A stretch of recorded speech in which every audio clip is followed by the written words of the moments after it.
सो 2017 के Malayalam actors rape case में केरला के एर्नाकुलम प्रिंसिपल सेशन कोर्ट ने लास्ट वीक अपना फैसला सुनाया और उसमें एक्टर दिलीप को एक्विट कर दिया और पल्सर सुनी और 5 अन्य लोगों को कोर्ट ने कन्विक्ट किया।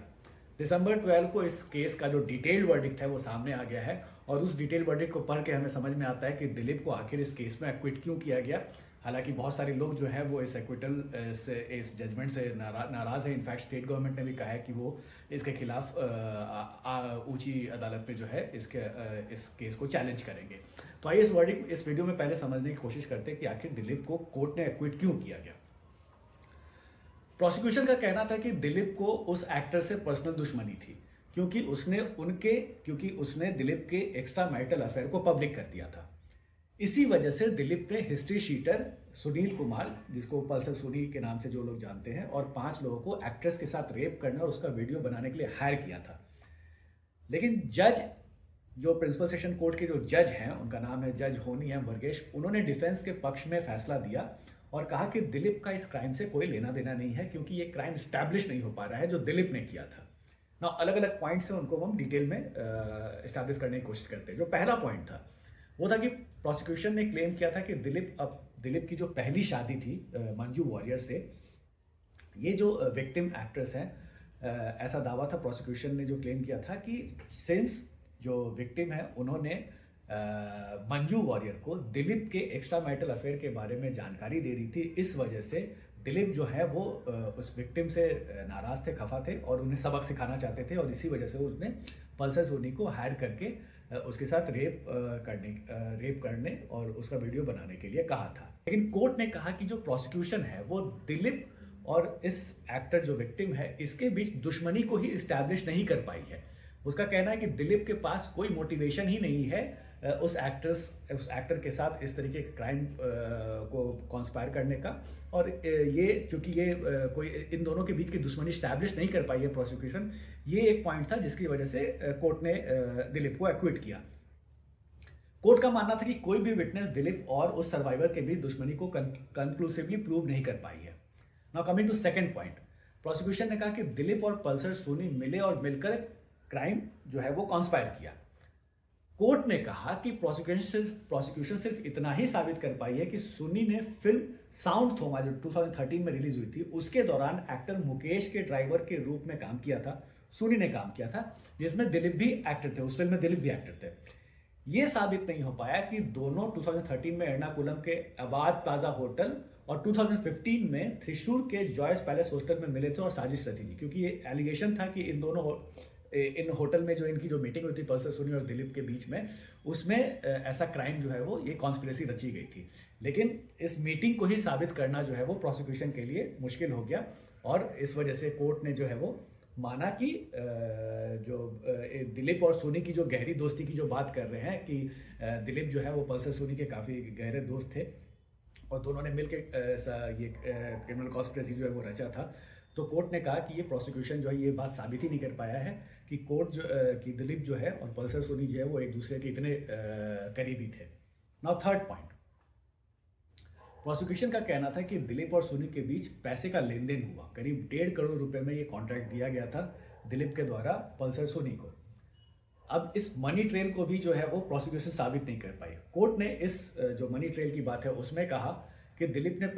जो प्रोसिक्यूशन ने पहले ये कहा था कि प्रोसिक्यूशन ये साबित नहीं कर पाई कि दिलीप ने पहले 10,000 फिर 1 लाख और बाद में 30,000 सोनी को दिए। जो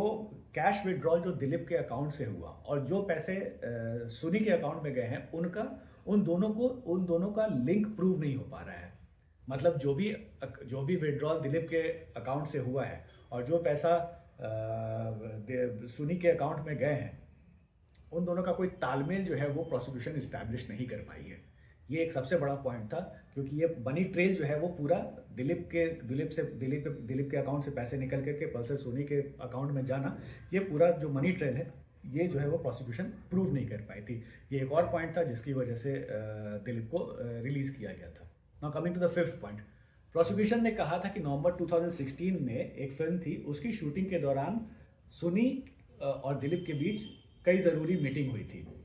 और वो मीटिंग हुई थी एर्नाकुलम में, थिसूर में और एक सांतागिरी कॉलेज में। लेकिन कोर्ट ने कहा कि ये मानना मुश्किल है कि जो अक्यूज है दिलीप और सोनी जो है, इन दोनों के साथ फिल्म शूटिंग के बीच में इतनी सारी मीटिंग हुई है और उन मीटिंग्स का कोई भी विटनेस नहीं है। तो प्रोसिक्यूशन ने जो भी एलिगेशन लगाया था कि दिलीप और जो सोनी है वो कई बार मिले थे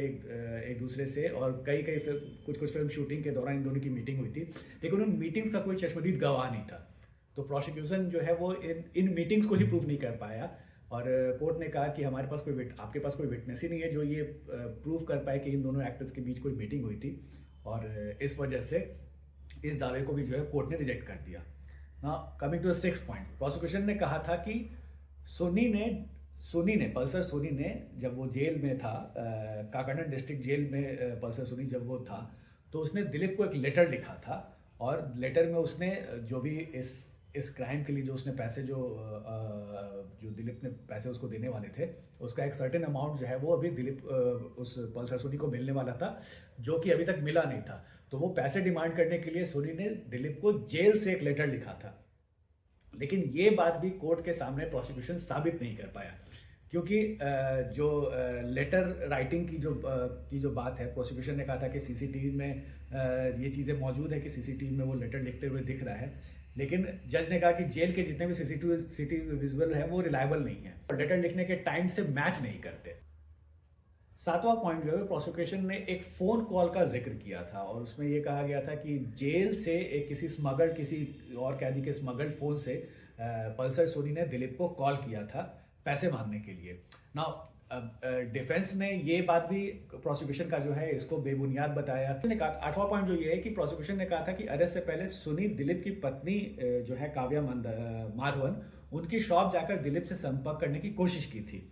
जज ने प्रोसिक्यूशन के विटनेस को अनरिलायबल माना और कहा कि यह बात भी साबित नहीं हो पाया, क्योंकि सोनी शॉप पर गया भी था। कोर्ट ने नोट किया कि लक्ष्य विजिट का पर्पस भी अलग अलग विटनेस के मुताबिक अलग है, क्योंकि जो प्रोसिक्यूशन ने जो विटनेस कोर्ट के सामने दिए थे कि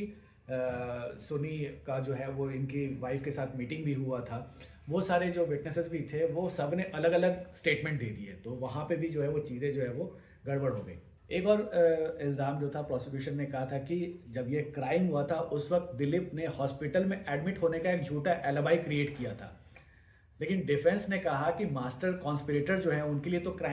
जब ये क्राइम हो रहा था तो क्राइम तो पल्सर सोनी को इन्होंने हायर किया था क्राइम करवाने के लिए, तो जब उन्होंने हायर करवाया है तो क्राइम तो इन्हें तो करना था नहीं, वो तो पल्सर सोनी कर रहे थे और दिलीप तो कहीं भी रह सकते, तो फिर उसके लिए उनको अपना एलिबाई क्रिएट करने की ज़रूरत ही नहीं थी, उनको हॉस्पिटल में एडमिट होने की वजह ही नहीं थी। तो ये भी एक पॉइंट था जो कि प्रोसिक्यूशन ने जो कहा था कि अपना एलिबाई क्रिएट किया, जिस वक्त वो क्राइम हो रहा था उस वक्त दिलीप किसी हॉस्पिटल में एडमिट हो गए थे और वो भी एक फेक पूरा तरीका था, उसको भी कोर्ट ने रिजेक्ट कर दिया।